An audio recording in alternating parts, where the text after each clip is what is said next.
Right.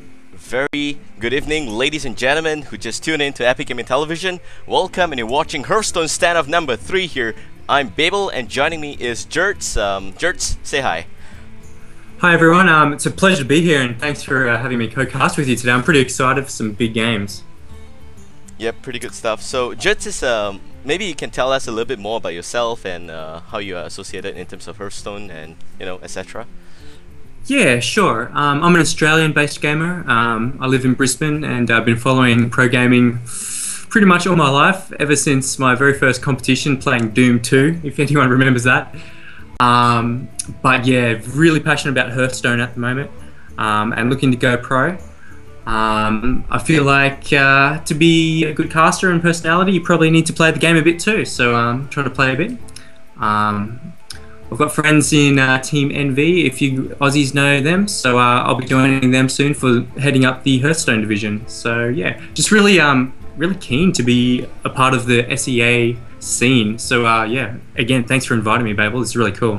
Thank you, you're welcome, and it's our honor to have you here as well. And well, that said, today we are actually expecting a little bit of a show between Impunity as well as ManaSurge. Now, I'm gonna give you guys the breakdown. It's very simple. Impunity is a little bit of a new team here. They just reformed. They were previously in the first standoff against the same team, ManaSurge, and back then I do believe the roster was, I think the team was called Rachel Kiri Fanboys, which is just a very interesting name. And okay, so we had Rexel taking the lead there in the team, as well as Kriya, Trinity, and Manju. All of which Kriya, Trinity, and Manju moved on to Impunity without Rexel. Now, we actually have a very nice clip of their explanation as to why they decided to go with that flow on our YouTube page, so do swing by and check it out very soon. That said, the first game is actually well underway, and for all of you viewers out there who don't know what a Hearthstone Standoff is, it's actually a bit of a team-based Hearthstone action here. It's still 1v1, that's right, but we have 4 members in a team, forming a team, and they come together, sharing the same hero pool, which is all 9 heroes. Each player has got 2 lives. The moment you lose twice, you are eliminated. The first team to eliminate all players from the opposing squad gets to win the standoff. Now, this is the tricky part. We have the entire hero pool, all 9 heroes shared between 4 members, which means that if a player loses with a particular class, that class is banned from being used in the entire standoff for the series. That's it. An example would be, for example, let's just say that when Sushi loses with the Rogue, the entire team ManaSurge will not be able to use Rogue for the entire standoff, and they will have to fall back on the other classes available. This allows both teams some form of strategy and to come into display here with a lot of counterplay. Do note, side decking is 100% allowed. We only lock in their classes. Whatever variations, it's going to be up to each other to try and outsmart and guess it out. So that said, we actually have the first game. And I'm really excited here. Yes, last week we had ManaSurge up against Spectral, and Spectral completely fell flat there. 8-6. It's a very good show in general. The entire series is already uploaded on our YouTube channel as well, so do check it out and swing by there. I have to say, this competition format especially is probably the most exciting way I can think of doing a team-on-team Hearthstone battle. I mean, just the fact that you're forcing new classes to be played every time means you're going to get a colourful display and all sorts of different decks, and it's also going to be highly strategic for the captains, because they're going to have to choose what they think is a good counter to the last winning deck, who to play it as well on their team. So they have to have an intimate knowledge of the teams, of their team, and the decks that they can play well. It's going to be super interesting to watch. It will be indeed, and that said, I do believe that it's time to unveil the first players coming from both sides. We have the secret weapon from Impunity, Rickardo, who is also the captain of the Han division, representing his team as the first player, the first sacrifice. I volunteer as tribute indeed, and we have Bj0rn, the captain of ManaSurge. So it's a little bit of a powerhouse showdown here already. Of course, the Hearthstone division for Impunity is captained by Trinity and not Rickardo, but he is still a very prominent player. He is definitely legend rank player as well. So I'm really excited already. Rickardo is it's a wild card. I never thought he was actually going to come out here, because Impunity only let us know that they had 3 members. The 4th one is always undisclosed, and now it's appearing to be Rickardo. I don't know, it's crazy. By the way, Jerds, do you know anything about both players here? No, I don't. But I do have to say straight off the bat, I respect Bjorn for being the captain of his team, stepping in, leading by example, and taking the first game. And I think it's a smart play as well, because after that, then he can just focus on the team decisions, what players to choose afterwards, and not have to worry about himself as a player. Yep, it's definitely crazy here. And Bjorn, he has always stepped up first, except against Spectral. Against Spectral, I remember the first player that came out was, if I don't recall wrong, was the Bj0rn, which is the best player in the team there. But that said, the first game now is going to begin quickly, and it is looking very exciting here. It is a Warrior mirror. Wow. You gotta laugh, and I think this says something about the current meta game that I've been seeing on kind of high level ladder right now in this new season, Season 2. So many control warriors out there, and all right. Well, let's look at the card selections here. Well, with mulligan like that and picking up 2 late game cards, you gotta worry. I don't know. We'll see what happens. I'm loving the Armor Smith. That's always your first turn 2 play with control warriors. So Bjorn's probably got the one up here, I would say. But we'll see. It's just too early to tell right now. Yeah, it is. It's very crazy tempo here, and I'm not so sure if both are going to be playing the control variation, as in control warrior, or are they going to be playing some of the aggro there. Seeing the hand of Rickardo, we have Alexstrasza there, which clearly is a sign that it's a control warrior, as well as the Acolyte of Pain. As for Bjorn, the Armor Smith, Ragnaros, yeah, I do believe both of them are going to be playing that. That said, Rickardo is going to be taking the top half of this board as Team Impunity, and bottom half is going to be occupied by Bjorn from ManaSurge, for all the viewers out there who don't understand this layout that we have. Yeah. Oh, interesting little play there, straight up from Rickardo, going for the willing to just trade off basically some armor for a card, and that's always a good trade-off when you think about the value comparison there. So you do want to be squeezing out the value out of your acolytes. The whole purpose is if you can get 2 cards or more out of an acolyte, you're coming out on top, and it's got its value on the board for what you paid for it. So that's a good move. That's it, Jerds. Are you actually very familiar with Warrior? Yeah, I played a league in Australia called the Hearthstone League, and I played Control Warrior exclusively, and I probably got a couple of 100 wins on Control Warrior.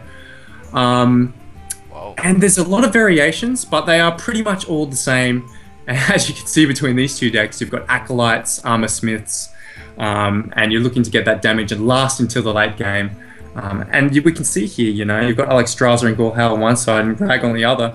One variation I haven't seen before, but it's totally acceptable, is Bjorn is running the Sunwalker, and I love that, just to sort of secure the that sort of mid sort of turn 6-7 to get you on to those big hitters in turns 9 and 10. So quite often you'll see variations, like we've got Rickardo here running the Azure Drakes in the mid game. That's totally fine too, but man, look, I've seen Abominations, you see Senjins, you see Chillwind Yetis. They're all acceptable for mid-game. They all work fine. So it's a lot going to come down to the draw, I think, with this one, and just how much value they can squeeze out of their cards. So we'll see. That said, in a Control Warrior versus Control Warrior kind of lineup, what is the deciding factor in this kind of mirror matchup? Like, straight out mirror matchup. Straight up, you're looking at... Is it like a situation where, if Druid versus Druid, the first guy who gets Ancient of Law, it's just leaps and bounds ahead, or do you have the kind of, it's a little bit different to playing like a straight up, like ramp versus ramp control, I think, because a lot of it does just come down to how much value you can squeeze. You pretty much want to, in a one-on-one situation like this, when you know it's going to go to the late game, both decks are definitely geared for it. It's about not wasting your removals. So I'm hoping that none of these guys are going to, like, use an execute or something like that too early, because you just know Gromash, Alexstrasza, Rag, things like that are going to be the ones that need to execute. So that's what's going to determine it. Who's got what removals and when, and how they use it. Yep. So, Yep, that's it. We have a Sunwalker on the field already by Bjorn, and we also have a Azure Drake on the flip side here. No instant counter on the hand. I could probably pop the shield and pick off this Sunwalker, which is giving Bjorn a lot of advantage right now. But of course, in the hand of Rickardo, we do see the Gorhal, as well as something that Yeah. resembles another card draw that's Bj0rn as well. So pretty good stuff there. So we can see Rickardo, he's deciding on, will I get rid of this and how? And yep, he's going to probably use a Shield Slam or a Whirlwind just to pop the bubble and then try to damage it through to kill it. But it's just a matter of what order and how. So we'll wait and see what he does. I think all options are viable. I'd be more tempted personally to keep the Whirlwind because that can be an activator for your Grommash when you want to do that charge later. Oh, a lot of resources used to pick up this cow here. Yes, look, card advantage, no, but maintaining control of the board, that was a very conscious decision. And that's the kind of thing that I was talking about before. What cards you use and what removals can turn out in the late game to work against you, but we'll have to see how it plays out. Yeah, it's exciting to see that also Rickardo runs Harrison Jones in his deck, so I think he's kind of expecting to play against a control warrior or some kind of a class that's got a lot of charges on weapon, like maybe even a rogue. But beyond here, needs to be very careful. That Harrison Jones can really mess up his gameplay. Yeah, for sure. Look, I mean, Harrison Jones, what's the value here? We've got 2 axes generally in this deck. Fiery War Axe, that is. One of the best value cards there is in the game, just FYI. You're looking at 6 damage for 2. Or there's a Gorehowl. And look, if it gets rid of a Gorehowl, even though he'll only draw 1 card with a Harrison, that's still huge value because it's a Gorehowl. It's a 7 mana cost removal. Or maybe 6 by that point. We'll see, though. Personal opinion, Babel, you tell me. Ooze versus Harrison. What do you think? Because personally, I don't mind the Ooze just for the fact that it's a cheaper card. Yeah, exactly. Ooze is it's good enough. The thing about Harrison Jones is that you need to be very careful when you play, because it actually gives you, based on the charges, or as in based on the durability of the weapon. So if you're playing up against Jerax's, you cannot really play Harrison Jones straight up, because you will draw 7 card, and if you don't have the space for 7 card, you end up burning through your deck very quickly, and that's a bit of a countermeasure. But the Ooze is very straight up simple. It just destroys the weapon. It's a very clean 3/2. It's also a very cheap card. I would definitely love the Ooze a lot more. Basically, Harrison Jones is just an expensive beefed up version of that. But of course, it's slightly preferred by some players because of the extra card draw mechanic. That is very, very vital in a mirror matchup. Yeah. Now, just real quick, I could talk more on that, but Rickardo on 13 health already. Bj0rn's going for the throat. And the straight up counter, you can't say no to Big Game Hunter to kill off a rag. It's just too much good value to be had. So let's see what he's going to do. Drop in the Bj0rn there, and no mana to spend, so that'll end his turn. Crazy Ragnaros there from Bj0rn. It's completely crazy, because you are just baiting out his Big Game Hunter, but so what? Now his Big Game Hunter's out. He doesn't have a follow-up, and that's what I don't like about that play there. If he had a follow-up, like maybe a Grommash in the inner range to finish this off very nicely, then yeah, it's a good time to play Ragnaros. But I see now that he doesn't have Ragnaros to work with, and he's at about 38 health, which is a lot, but I have absolute confidence that that we are going to see some Alexstrasza very soon. Yeah, look, that you've hit the nail on the head there. I think it's you only go all in, so to speak, or commit when you know you've got a way to make the kill. And it's very tempting when you're on 38 health to go, well, maybe I don't have the exact damage right now, but I'll get it within a few turns because I've got 38 health. Don't know if it's a wise move. We'll play it out and see. I mean, he's got the damage in the hand to almost kill him off, but not quite. Yep. Alexstrasza coming down. Yeah, and yeah, man. I mean, that's the start of a turnaround for Rickardo.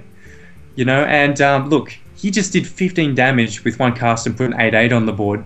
That's what you call value. It's the biggest value you can get. So it's very good there. But again, Rickardo doesn't really have a follow-up here, and Alexstrasza is yeah, it's kind of wasted, but that is just an 8/8 on the field that's going to counter the other 8/8, and plus a very simple shield slam to take off Rickardo's Alexstrasza here. Yeah, look, good value out of the shield slam, and he's played it right, I have to say, by keeping that armor and keeping the shield slams, and not burning those shield slams early.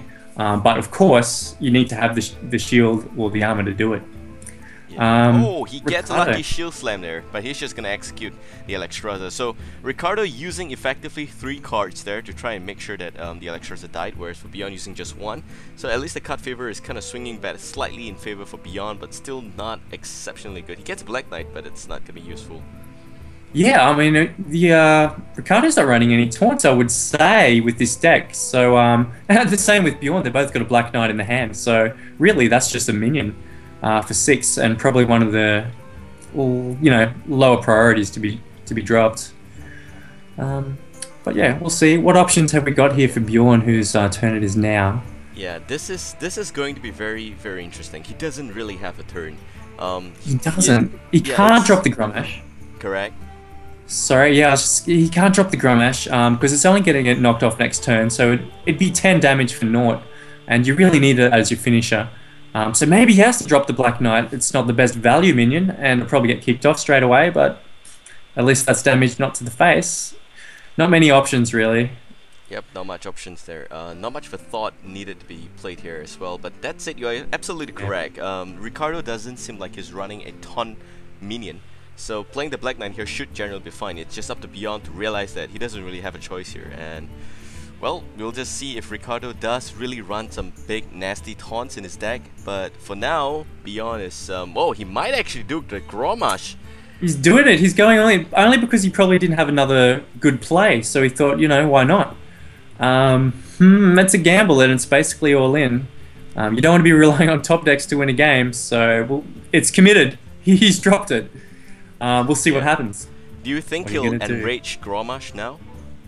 He can. He's got 2 choices. He can attack and kill the Corcoran Elite, or he can just pop it and go for face with the Taskmaster. Yeah, but so that's what he's deciding right now. I'm staring at the execute in the hand of Rickardo, the first card on his hand. It is an instant kill of Grommash there, and with that, Bj0rn will be completely out of steam. That's unquestionable. The beauty of Grommash when you pop it yourself is you've already put it in execute range. He's got to be crying, poor old Bj0rn, but it's not over just yet. It's just pretty much over. It will depend on what he top decks next, but I know he doesn't really have any good finisher. If he gets a Gore Howl, Bj0rn can still win this, assuming he runs it. But that's it. Rickardo has got pretty good stuff here. He's got at about 8 health. Gore Howl is completely out of range now. It only deals for 7 on the first charge, and he gets very War Axe, which is it's it's just there. It's going to allow him to clear the board if he chooses to, which he probably should, and he does. And then he gets his own board presence by putting on a naked Black Knight, and that's fine. That keeps him in the game. But look at his hand. He's got nothing. At least he'll be able to do an execute, but he'll have to hit something in the face to do it. Probably. We'll see. Ah, Harrison Jones. Harry Jones, that belongs in the museum, but only for 1 card. But that's better than none cards. Yeah, exactly. That's good. Good. It's still pretty good. It's a 5/4. The problem here is that does he run himself into the Black Knight that put him at a very, very low range, or does he again try to shield slam it, which I think he is going for the shield slam. Yeah, look, I'm up for that. That's fine. It's good use of the shield slam. I can't see him getting higher shield value this game unless he happens to top deck a shield block. I think he probably still has 1 more in there, but very unlikely. So to get the value out of that card now, it's for cheap too. Running low on cards there too, old Rickardo. So I wonder if that belongs in the museum. Notice you just typed that. Only one way I think Harrison Jones' card as a card could have been improved. Okay, this is over. Ragnaros coming out there from down under, and we have a total of 7 damage on the board plus 6 in the hand. That's 13 plus 8. That's it. Bj0rn got greedy. He went all in. And that's exactly right. It's crazy. Sorry, yeah, as you were saying, he got greedy, but it's a tough matchup, and it can come down to the top decks. So yeah, well done. Good to watch. Indeed, indeed. That said, Impunity now is 1 game up, and ManaSurge is